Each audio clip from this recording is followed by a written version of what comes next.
Au cours des 50 dernières années, l'Association nationale Femmes et droits s'est battue pour faire progresser les droits des femmes au Canada. Voici son histoire. Whatever we gain in terms of rights, it's fragile. For women in the home, for women in families, for women and work, for the opportunities that women should have throughout their lives. It can disappear so very quickly. NAL's importance is to make sure that that vigilance is there. Without voices like the women of NAL, we're definitely getting left in the dust, and we're not getting the full picture of what it is to be a woman in Canada.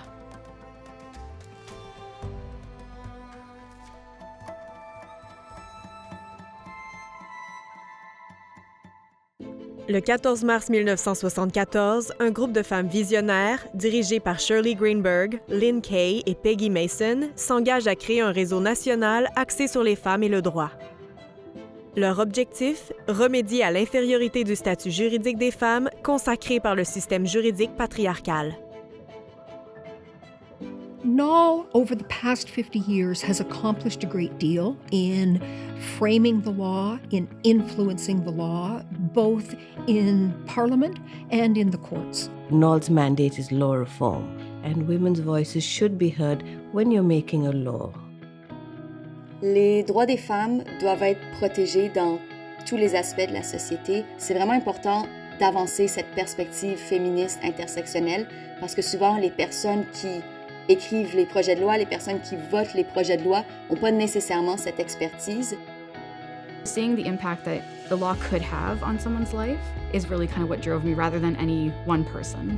The whole feminist history of how we got from not even being considered people to being fully fledged members of society, and particularly as a queer woman, how that intersects with other struggles for equality against homophobia and transphobia. Au début des années 1980, les femmes de l'ANFD ont consolidé leur influence sur la réforme du droit en réussissant à faire adopter des changements au projet de Charte canadienne des droits et libertés. Women's constitutional equality is really important, and unless we have that, other bits of legislation and regulations won't matter as much, but we need to have that constitutional equality. Whether people know it or not, a charter is a daily part of every Canadian's life. NAL was instrumental in the language around Section 15, which granted the equality rights to women.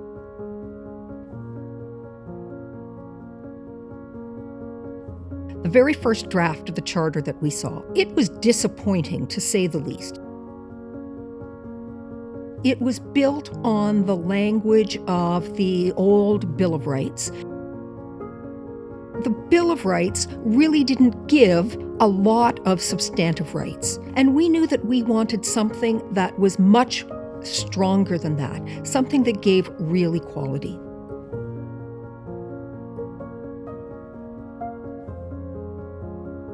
The government ultimately listened to that. We had a much stronger Section 15 as a result of the work that all of the women's groups, including NAL, did.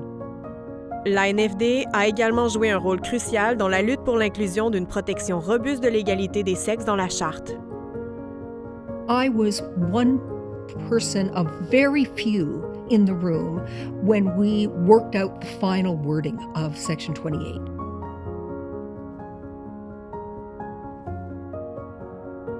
Section 28. And what that says is that the rights of men and women have to be interpreted equally or have to be guaranteed equally to men and women. That's a big deal. Dès le début, les femmes de l'ANFD se sont engagées à soutenir les femmes autochtones dans la défense de leurs droits. Starting in 1984, female advocates started advocating for amendments to the Indian Act because at the time, when an Indigenous woman married a non-Indigenous man, she lost her Indian status, and vice versa. So when a non-Indigenous woman married an Indigenous man, she acquired Indigenous status. Isn't that odd? Subsequent changes have reduced the sexism in the Indian Act to a point where it's inclusive of thousands and thousands more people than it did when I was born. En 1985, l'ANFD a fondé la revue Femmes et droits. Aujourd'hui encore, cette revue publie des travaux de recherche de premier plan qui examinent le droit d'un point de vue féministe. Disons que mon plus grand projet, plus important, c'était la naissance de la revue juridique La Femme et le droit, the Canadian Journal of Women and the Law. The purpose was to have academics, lawyers, authors prepare and think through pieces that often quite emphasize the intersectionality of women's rights and could stimulate the debate that then could be used in arguments and cases. C'est essentiel d'avoir une voix féministe forte qui interpelle les gouvernements et la société civile sur l'importance de protéger, de défendre les droits des femmes. Women still have a long way to go in terms of equality. So I think anything that moves us towards substantive equality, we just have to fight really hard and keep pushing till we see it done. I think the problem with the legal landscape in Canada right now is there's the idea that we've made it. That's very much not the case. Okay, we have, formal equality in the law, but that doesn't always translate into substantive equality. Reconnaissant que la dévalorisation du travail des femmes est un problème de société généralisé, l'ANFD a cherché à influencer la législation sur l'équité salariale et à combattre la discrimination au travail. Donc, à discrimination systémique contre les femmes en matière de salaire, il fallait adopter une solution systémique, c'est-à-dire une loi proactive. Alors, on a travaillé pour une loi proactive qui a finalement été adoptée par le gouvernement fédéral, qui ferait en sorte que les employeurs fédéraux seraient obligés de faire une analyse de leurs pratiques de rémunération, d'identifier les domaines où il y a discrimination salariale et de développer un plan d'action. Depuis 5 décennies, l'ANFD promeut sans relâche des initiatives de réforme du droit visant à répondre aux violences faites aux femmes et à remodeler les cadres juridiques pour mieux combattre les violences sexuelles et conjugales. Un des enjeux principaux pour l'ANFD et pour le mouvement des femmes a été la réforme du droit sur le viol. Jusqu'en 1983, c'était légal au Canada de violer sa femme. Le mouvement féministe et y compris l'Association nationale Femmes et droits, s'est extrêmement mobilisée dans les années 70-80 pour dénoncer les violences sexuelles. On n'a plus l'immunité maritale, on a une définition du consentement qui est explicite, affirmée. Dans les années 1990, l'ANFD a milité en faveur d'une législation visant à protéger les plaignantes dans les procès pour agression sexuelle contre l'utilisation par la défense de pratiques intrusives et discriminatoires.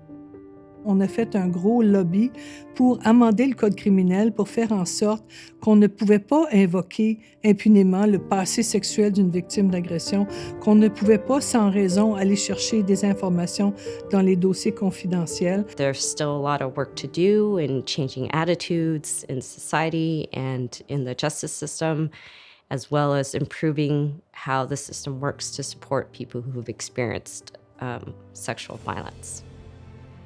Décennie après décennie, l'ANFD a été une voix forte en faveur de la justice reproductive, luttant pour la décriminalisation de l'avortement et pour un meilleur accès aux services de santé sexuelle. Dès sa création, l'association Femmes et droits a beaucoup travaillé pour la décriminalisation de l'avortement au Canada. À l'époque où j'étais à l'ANFD, on a beaucoup travaillé pour résister contre la ratification de la Convention interaméricaine des droits de l'homme, parce que l'article 4 de la Convention, on garantit le droit à la vie dès la conception. Donc, on a vu ça comme une menace aux droits reproductifs des femmes et on a beaucoup travaillé sur cet enjeu-là. Dans les années 90, les années 2000, l'enjeu principal pour la question de la justice reproductive était l'accès à des services d'avortement. À l'époque et encore aujourd'hui, l'accès aux services d'avortement et de contraception est un enjeu majeur.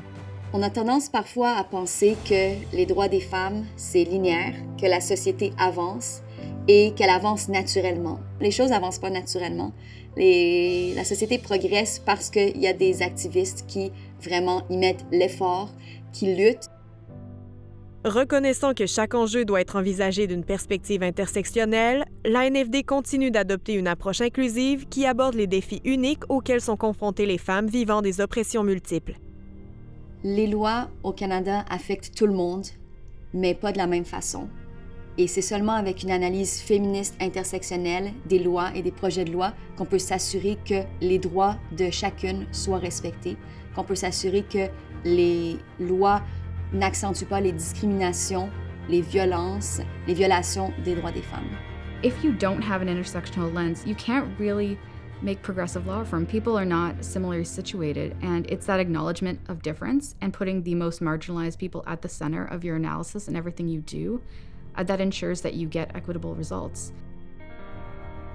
Kimberly Crenshaw. She is the person who defined intersectionality in law as a Chinese woman who would have faced some discrimination. That really resonated with me.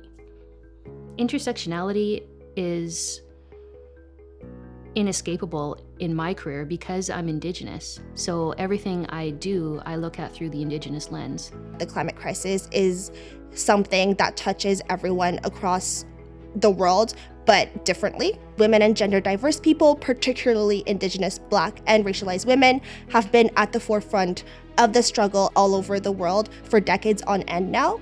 And they're also the ones who are the most impacted by the climate crisis. As a woman of color, I'm very conscious that it can't just be a part of me, not just because I'm a woman or because I'm Black. Only when all of us enter can we say we have true equality. Feminism, especially intersectional feminism, is so much about the whole picture. We are more than one group of women fighting for that group of women's rights. We're also fighting for trans women. We're fighting for non-binary people. We're fighting for two-spirited people. We're fighting for Indigenous people, people of color. We're fighting for disabled people. We're fighting for everyone to be safe, to be themselves, and to exist in a world and feel that they can be part of it. I think we got a brief glimpse of what Canadian society would look like without NAL when we were defunded.